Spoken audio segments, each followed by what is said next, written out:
Good morning, ladies and gentlemen.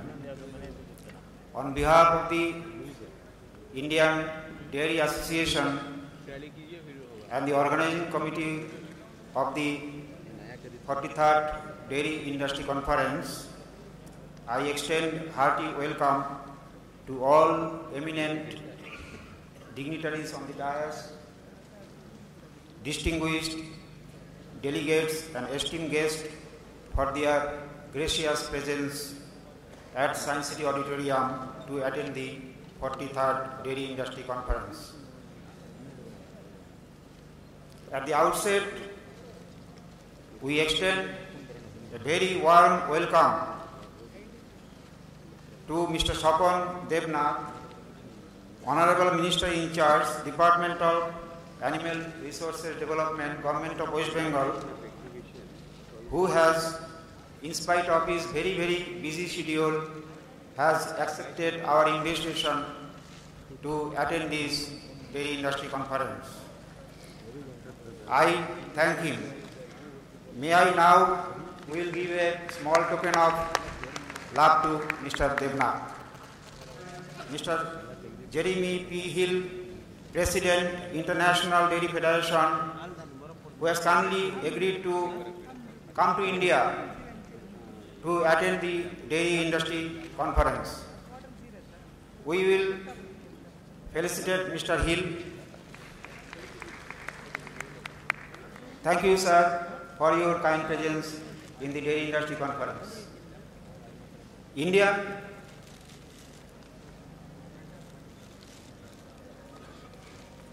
Professor Purnendu Vishwas, Honorable Vice Chancellor, West Bengal University of Animal and Fishery Sciences, Kolkata, amongst us as a special guest. I thank Professor Vishwas for his kind acceptance of our invitation.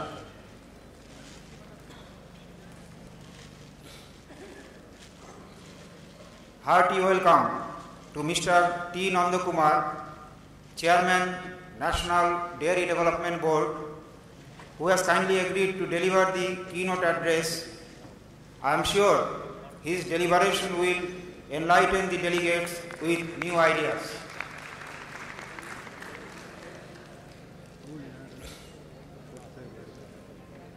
Cordially welcome Mr. N.K. Jalan, Chairman, Keventer Group, who has kindly accepted our invitation to be here as a guest of honor for your kind presence.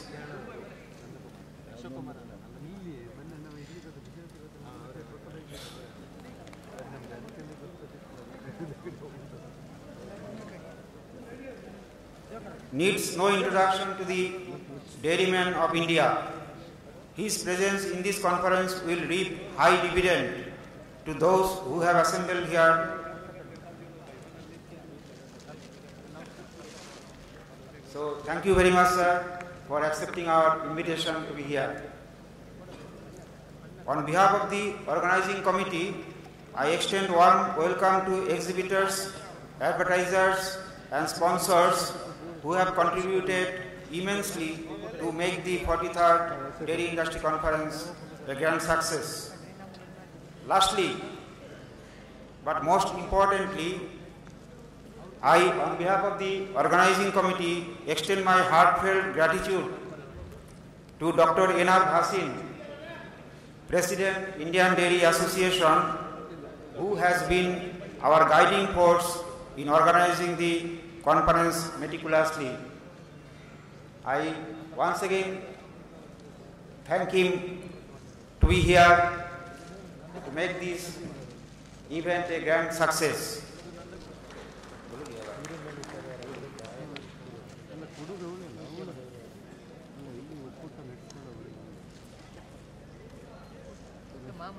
So, Mr. Burman has been working almost sleepless nights for last many weeks to make this conference a grand success. We would like to felicitate him.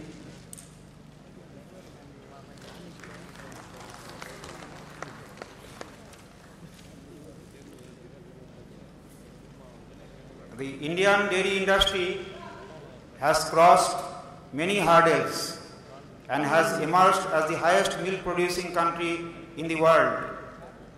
I hope you will enjoy your stay in Kolkata and return home with wisdom and sweet memory. Thank you, sir. Gentlemen, there is a change in the program. May I now request Dr. Enab Wazir, our beloved President IDA, to share his thoughts on this auspicious occasion before we go into the next part. Dr. Wazir, please, for your thoughts. Can I bring the mic from over there?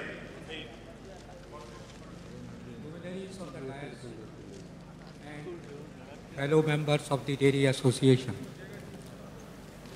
I need hardly to tell you that Dairy Association was born way back in 1940s. It was called Indian Dairy Science Association.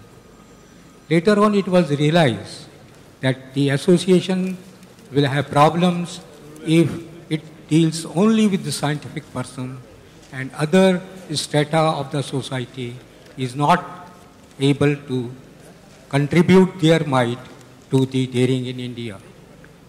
Way back, our forefathers realized that dairy development in this country requires support of various type of persons, scientists, non-scientists, farmers and everybody.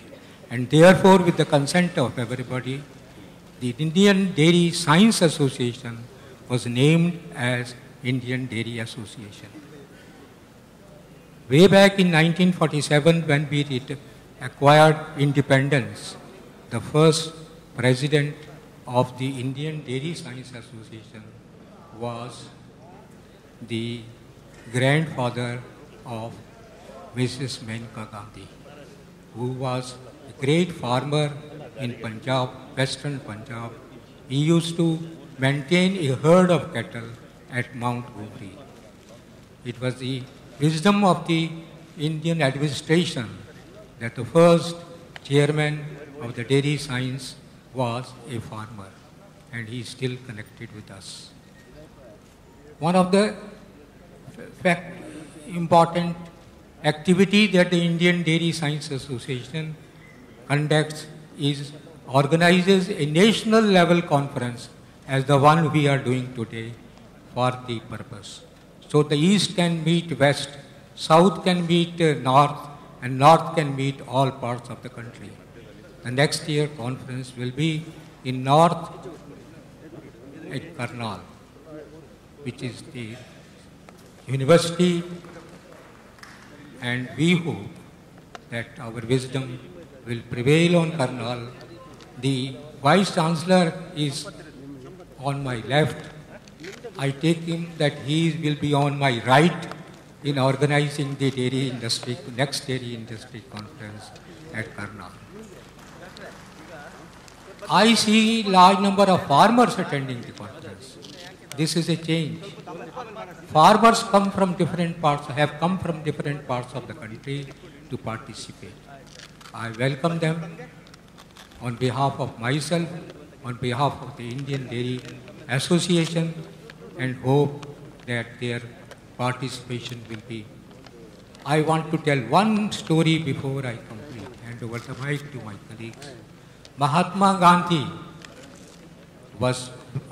became sick just before independence, 1940. He was advised to stay at southern part of the country. He stayed at NDRI Karnal, no, not NDRI, Bangalore, and he was better. Every day he used to go and see the crossbred cow which is in institute. Somebody asked her, she is not an Indian cow. He said, she is a mother. She is producing 60 liters of milk per day. How can mother be foreigners?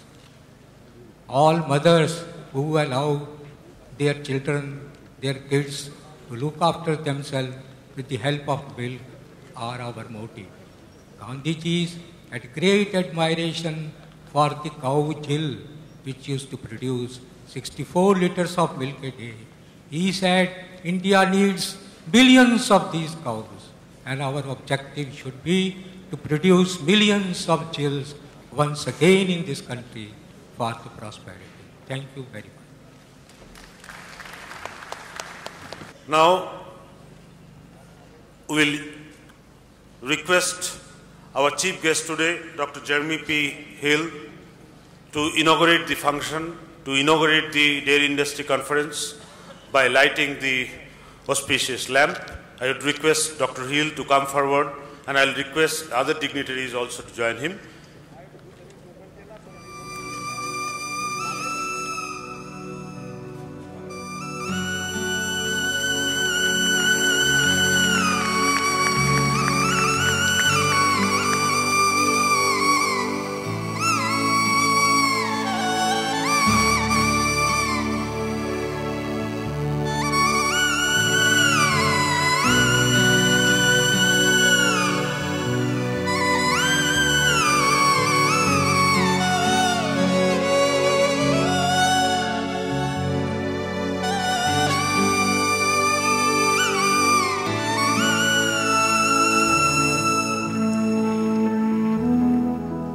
Thank you very much. Ladies and gentlemen, with this light, with this auspicious light, the 43rd Dairy Industry Conference is inaugurated. We are into it right now. Now may I request our chief guest, Dr. Hill, to come forward and share his thought with us. Dr. Hill, please, you can come this side, that side, anything. Ladies and gentlemen, distinguished guests, it's truly delightful to be here. I'm really honoured. I'd really like to express my gratitude and thanks to the Dairy Industry Association and the Conference Organising Committee for inviting me. In fact, it's a real privilege overall to be the President of the International Dairy Federation at this time, when the critical role of dairy in solving some of the world's food security issues is becoming clearer and clearer. It's becoming clearer to some, but not all. And part of my role over the next 2 years whilst I'm President is to help promote the role of dairy in that nutritional security debate more and more so that we get a broader understanding. As the largest milk producer in the world, nowhere is the opportunity for dairy, nowhere is this opportunity greater than here in India. And just like my home country of New Zealand, without rural prosperity, it will not be possible to sustainably produce the milk we require. Now, the primary reason the dairy sector exists is to provide nutrition and health to consumers. Dairy has an important role to play in enriching the nutritional credentials of diets that are too rich in calories but carry too few nutrients, but also those diets that carry too few calories and too few nutrients. So it's part of the solution to some of the issues that we face of poverty and indeed of affluence. Now, FAO has recently recommended that all diets, and I emphasise all diets, should contain at least 1 serve of dairy.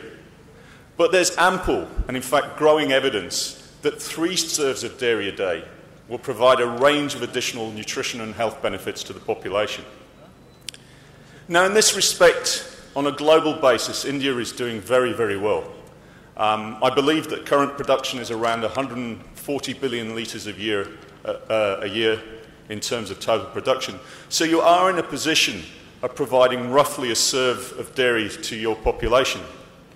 But of course, with a significant opportunity and some challenges in making 3 serves of dairy a day available for a significantly larger percentage of your population, as is the rest of the world, quite frankly. Now, despite current issues, and I'm delighted to be here in India, but I speak around the world, and in Europe, the US, Australasia, etc.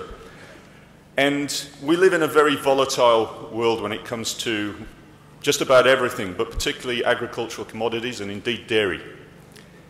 And so despite the short-term issues that we're facing in global supply and demand, I still believe that the world has fundamentally shifted from asking the question, where on earth are we going to place all the dairy we produce, to the question, how on earth can we produce enough dairy to meet that demand? And quite frankly, we need to harness all of our dairy chains, all of our milk pools, if we are to have any chance of meeting the growing demands for dairy and closing the nutritional security gap for all. We will need to drive improvements in productivity and sustainability of all our production systems, from the smallholder to the large-scale farming system. We have some challenges to face. The general understanding of nutrition and the role of food and diets is not as advanced as it needs to be, and particularly in a world where we cannot afford to squander our food production systems, our food and our diets on naive policies and advice.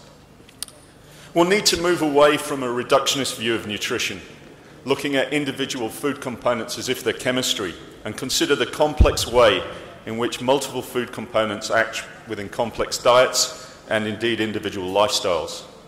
Those setting policy should also not forget that food needs to taste good and be convenient to eat. It's not going to be possible to win the debate about the important role that dairy plays in the diet if we do not have more sophisticated understanding of the role that nutrition and diets play in health and wellness. Now, this is a really critical role, and it's a critical role for the world, as we need not food security, but nutritional security. And we need to understand all the consequences of current and future nutritional policies, standards and regulations as we try to combat both these diseases of affluence, such as obesity and diabetes, and the poverty such as stunting. And of course, we need to produce this nutrition sustainably. However, and this is a very important point, care is needed in interpreting the current contribution to resource use, the costs if you want, compared with the benefits produced by the dairy sector. I often hear comments along the lines that the dairy sector has a sustainability problem. But I would suggest that it is in fact the world that has a sustainability issue. And given the important role of dairy in diets, that dairy plays a significant role as part of the solution rather than the problem. Like nutrition, we need to develop more sophisticated frameworks to establish and drive improvements in sustainability, the performance of the whole chain, and, importantly, across diverse farming systems. So any sustainability guidelines, policies, standards, etc., need to take into account the differences in the production systems. I'll come back to this point. In formulating these future policies, standards and regulations, we must ensure that they encompass all aspects of sustainability, both social, environmental and economic. And again, we need to consider that across diverse farming systems, such that such policies, standards and regulations narrow rather than widen the gap towards world food security. And nowhere are these three aspects of sustainability more important than here in India. As the most significant agricultural product, milk plays a critical role in maintaining the social, economic and environmental sustainability of rural communities, and as a source of essential nutrition to millions of urban consumers. Such a holistic role of dairy is indeed the focus of work that IDF has been doing in partnership with others, as we look to develop a comprehensive dairy sustainability framework that can be applied across our diverse farming systems. Now, the same can be said for food safety as is said for sustainability and nutrition. Any food safety standards need to be based on sound science and globally harmonised if we are to at best avoid confusion, but at worst major disruption and chaos in our food supply chains and a growing lack of consumer confidence. As the peak body for the global dairy sector, IDF has an important role to play with all of these challenges, and it is why our vision is to help nourish the world with safe, sustainable dairy. And our role within that vision on behalf of the sector is to provide science-based expertise and consensus for the global sector and to be the voice of the global sector with key intergovernmental organisations. In other words, to make sure that the World Health Organization, the Food and Agricultural Organization, the OIE, the World Animal Health Organization, etc., are taken into consideration the complex requirements of these nutrition, food safety and sustainability frameworks. Now, through our work programme and using the best available scientific and evidence-based information, we provide a mechanism for the sector to reach global consensus on these technical facts relating to these important issues. These facts are then available to our member countries to use in the establishment of best practices, policies and standards at national and regional levels, and for the IDF to use in our work with the intergovernmental organisations in global framework policy and standards development. As a key member of the IDF community, India plays an important role in supporting IDF progress towards our vision. The involvement of India ensures that the issues and perspectives of the world's largest milk producer are incorporated into the consensus positions adopted by IDF.